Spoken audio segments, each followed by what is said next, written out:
Dear students, from the topic differentiation, today we will solve the examples related to derivatives of parametric functions. So let us see.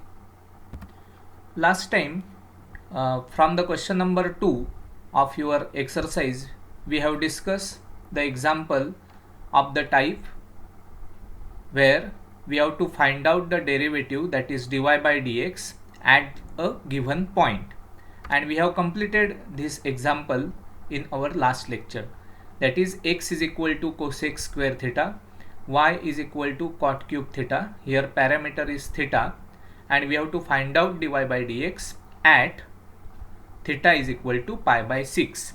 Last time we have discussed this example, so let us see this again. Okay, by differentiating both the functions, we get from x we get dx by d theta, as well as by differentiating y is equal to cot cube theta, we get this one dy by d theta, and then by using dy by dx is equal to dy by d theta upon dx by d theta, and after simplification we get dy by dx is equal to 3 by 2 times cot theta. Now at point theta is equal to pi by 6, we get 3 by 2 times cot pi by 6. So that's why we know that cot pi by 6 is root 3, and hence our answer is 3 root 3 upon 2. So in this example we have to find out the derivative at a given point. Now today we will solve two more examples related to same question. Now let us see this question. X is equal to t plus 2 times sin pi t, and y is equal to 3t minus cos pi t, and we have to find out dy by dx at t is equal to 1 by 2. Here t is parameter, pi is constant, x and y are two parametric functions are given. So see how will you solve this. So for that, if you take x is equal to t plus 2 times sin pi t, and y is equal to 3t minus cos pi t. Now we will differentiate both the functions with respect to t. One by one we will differentiate, but we have to differentiate both with respect to t because t is a parameter. Now let us see how will you get dx by dt. Now dx by dt is equal to, see here, derivative of t with respect to t is 1 plus, now we have to find out the derivative of 2 times sin pi t. Now see here, 2 remains as it is. Now derivative of sin of pi t, pi is constant. We know that derivative of sin x is cos x. So here we have to use the chain rule to get the derivative of sin of pi t with respect to t. What will be the derivative? It will be cos of pi t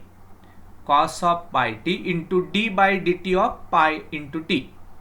By chain rule, derivative of sin of pi t will be cos of pi t into d by dt of pi t, and d by dt of pi into t is pi. Derivative of pi into t is just pi because derivative of t is 1. So that's why we get pi.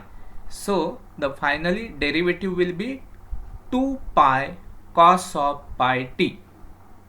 So let us see here carefully. Derivative of sin of pi t will be cos of pi t into d by dt of pi t, and d by dt of pi t gives pi.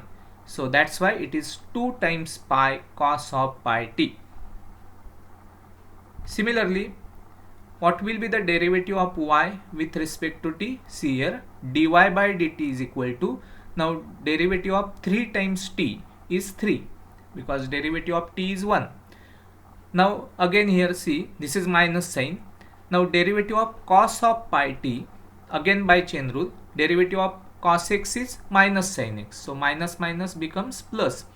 So it is equal to, see, cos of pi t, derivative of cos of pi t will be sin of pi t into d by dt of pi t.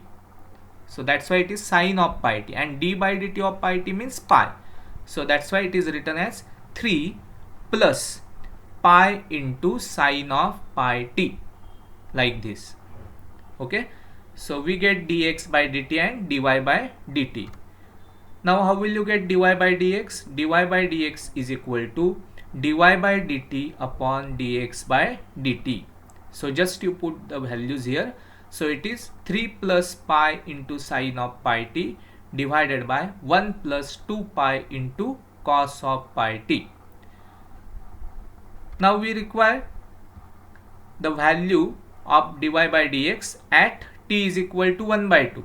So that's why dy by dx at t is equal to 1 by 2 will be 3 plus pi into sine. Now it is pi into t. We have to put the value of t as 1 by 2. So it becomes pi by 2 here. Similarly here also 1 plus 2 pi and into cos of, it becomes pi by 2. Pi into t. Pi into 1 by 2 means pi by 2. Now all of you know that sine pi by 2 is 1. Sine 90 degree is 1. And cos 90 degree is 0. So what we get? See in detail, it will be 3 plus pi into 1 divided by 1 plus 2 pi into 0, and it gives 3 plus pi, just because the denominator will be 1 only, because 1 plus 2 pi into 0 is 0, 1 plus 0 is 1. So just here we get 3 plus pi. So this is the answer of dy by dx when t is equal to 1 by 2. Okay. Now we will solve another example. So see here, third one. Now it is given that x is equal to a into cos cube theta and y is equal to a into sin cube theta, and we have to find out dy by dx when theta is equal to pi by 3. Here theta is the parameter and a is constant. Now let us see how will you solve this. So for that, take both the functions. X is equal to a cos cube theta and y is equal to a sin cube theta. Now we will differentiate both with respect to theta. Now first of all we will differentiate x and then we will differentiate y with respect to theta. Now what is the derivative of x with respect to theta? See here, dx by d theta is equal to, now see here, a into cos cube theta. So a remains as it is. How will you get the derivative of cos cube theta? It is just like x cube. Derivative of x cube is 3x square. Like that, derivative of cos cube will be, see here, 3 into cos square theta into d by d theta of cos theta. So we have to apply the chain rule. 3 cos square theta d by d theta of cos theta. So that's why we will get, see, d by d theta of cos theta means minus sin theta. Derivative of cos theta is minus sin theta. That's why we get minus 3a cos square theta into sin theta. This is dx by d theta. Okay. See here carefully again. Minus 3a cos square theta into sin theta. Derivative of cos theta is minus sin theta. That's why it is minus sin. Now similarly find out the derivative of y with respect to theta. Again here we have to apply the chain rule. A is constant. Derivative of sin cube, it will be 3 times sin square theta into d by d theta of sin theta, just like x cube. Derivative of x cube is 3x square. Like that, here it is 3 sin square theta, and by chain rule it will be d by d theta of sin theta. So now we get 3a sin square theta into derivative of sin theta is cos theta. So here in this case we get dx by d theta is equal to minus 3a cos square theta into sin theta, and here we get 3a sin square theta into cos theta. Now find out dy by dx. Now dy by dx is equal to dy by d theta upon dx by d theta. Just put the proper values here. So it is 3a sin square theta into cos theta divided by minus 3a cos square theta into sin theta. Now see the simplification here. We get minus sin theta upon cos theta, that is equal to minus tan theta. So see here simplification carefully, and we get minus sin theta upon cos theta, that is equal to minus tan theta. Now at point theta is equal to pi by 3, what will be the value of the derivative? So it will be minus of tan pi by 3. Minus of tan pi by 3. In place of theta, we have to put pi by 3 just. Now all of you know the value of tan pi by 3. Tan pi by 3 means tan 60 degree. Okay. So that's why it is minus root 3, because tan 60 degree is root 3. And hence we get the answer. So we have to solve the derivative of parametric functions like this, and whenever the point is given to you, then at that particular point we have to decide the value of dy by dx. So you have to try all these type of questions from your exercise which is given in your textbook. Okay, thank you.